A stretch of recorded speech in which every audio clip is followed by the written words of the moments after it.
So, test sieve analysis, Jet Sieve Analysis, or dynamic image analysis? What's the specialty of each process? Is there one that's better than the others? I'll tell you everything you need to know, so stick around.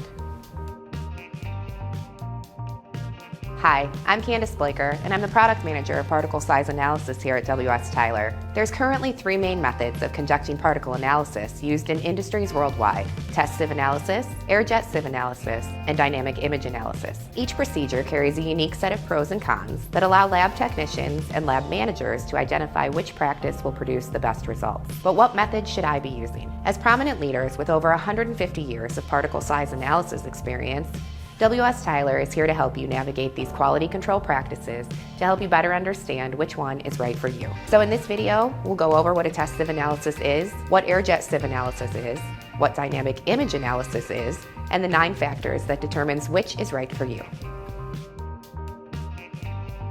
Test sieve analysis involves using several test sieves stacked on top of one another that are placed into a sieve shaker, like the WS Tyler RoTab. The sample material is placed into the topmost sieve in the stack, at which point the sieve shaker shakes and taps the stack, allowing the individual particles of the sample to make their way through the stack. Once the sieve shaker has completed its circuit, lab technicians analyze the amount of material retained on each sieve to generate a particle distribution curve and to determine the overall quality of the material throughout the production line. Test sieve analysis is ideal for operations that need a dependable particle analysis method that's reflected in dozens of industry standards and is easy for any lab technician to use. And I should note that a traditional test sieve analysis can take up to 30 minutes from beginning to end.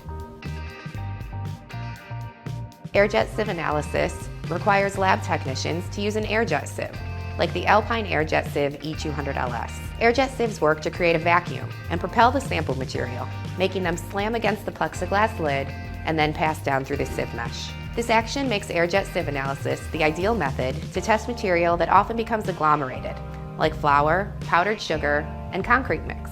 Jet Sieve Analysis can prove to be a very involved process, as you can only test one sieve at a time. However, the interactive and automated interface helps reduce user error. Dynamic image analysis is when lab technicians rely on a dynamic image analysis system, like the WS Tyler computerized particle analyzer, to analyze both the size and shape of the individual particles that make up a representative sample. Now, dynamic image analysis systems utilize high-resolution line scan cameras to test thousands of particles per second. The camera on the WS Tyler CPA does 10,000 scans per second and can detect particles as fine as 20 microns. Ultimately, your industry standards are what will dictate which method and which device you should use. With that being said, if your industry standards don't designate the use of one primary method, there are 9 main factors that should be taken into consideration. Those factors are material type, cost, noise level, installation, ease of operation, dependability, test duration, results, and maintenance. Test sieves, accompanied by a sieve shaker, are typically used to perform dry sieve analysis tests. However, lab technicians can use specialized kits to allow for wet sieve analysis testing as well. Regardless, test sieve analysis is ideal for most free-flowing particles down to 20 microns. This, of course, is heavily dependent on the quality of your sieves. Jet sieves are designed to test dry materials. As I said before, this particular method is used to test fine materials down to 10 microns that often become agglomerated over time and can be hard to test using other methods. Because dynamic image analysis systems rely on a line scan camera, dynamic image analysis can only be used to test non-agglomerated material. If agglomerated particles are tested, the line scan camera will read the particle cluster as one large particle, which can skew your particle distribution curve. To conduct a reliable test sieve analysis requires the use of a reliable sieve shaker, either electromagnetic or mechanical, and a dependable stack of test sieves. Now, there are several sieve shakers on the market. The WS Tyler RX29 and RX30 are 2 of the most widely used units throughout the industry. The RX29 has an approximate price of $2,300, while the RX30 will run you about $2,700.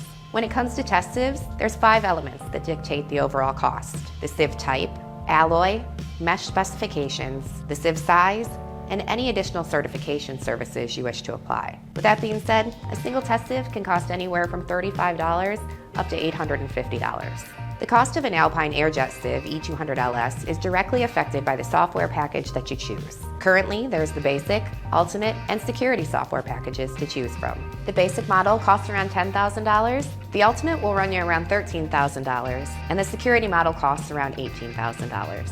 When it comes to the cost of a dynamic image analysis system, several factors are considered. The equipment, software, setup, and training all affect the cost and play a role in determining the cost of your system. The approximate price range of a CPA unit is anywhere from $60,000 to $110,000.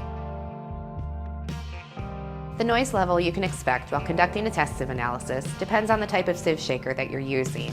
Mechanical sieve shakers produce roughly a noise level of 85 decibels because they rely on the physical tapping of the sieve stack. Electromagnetic sieve shakers, on the other hand, rely on micro vibrations to promote particle movement, resulting in noise levels that don't exceed 70 decibels. I should also note that mechanical sieve shakers can be placed into a sound enclosure cabinet to reduce the noise level down to about 78 decibels.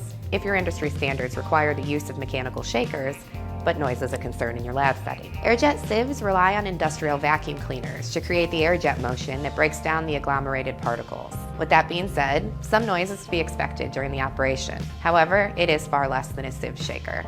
And the only noise source for most dynamic image analysis systems comes from the vibrating feeder tray and the particles falling into the collection pan, making it the quietest method. Installing a sieve shaker is a reasonably straightforward process that can be done in-house by 2 lab technicians. Your sieve shaker will come with a user manual that breaks down the setup process step by step.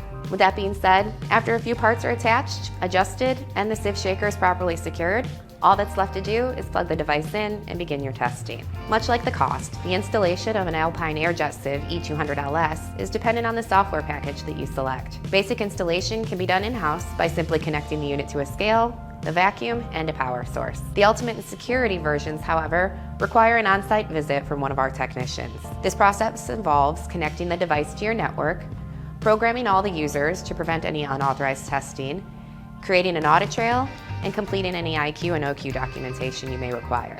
The W.S. Tyler CPA also requires an on-site technician to visit and install the device properly. During this visit, the technician will install the device, whether for an online or an inline operation, and train your staff on how to operate it. Test sieve shakers are relatively easy to use. Simply assemble your sieve stack, place it into the sieve shaker, and set the timer on the shaker. With the ability to store programmed testing protocols, known as standard operating procedures, the Alpine Airjet Sieve E200LS has a slight learning curve, but is easy to manage once correctly set up. These procedures will essentially walk the lab technician through the testing process, going as far as to block the wrong sieve from being used. The W.S. Tyler CPA, when paired with its software, is a fairly complex system, as with all dynamic image analysis systems. After the 2-day technician visit, the lab technicians on your team will know how to program the specialized software to accommodate your particular operation and how to generate a reliable particle size distribution curve with the click of a button. As test sieve analysis is the most manual particle analysis process, human error should be expected. Achieving repeatable results through a team of lab technicians, any failure to calculate sample retention correctly, and missing a sieve in the calculations are all examples of human error that can occur during test sieve analysis. With that being said, all human error is easily avoidable with the proper training. When best practices are used, test sieve analysis is one of the most feasible methods for achieving accurate and repeatable results.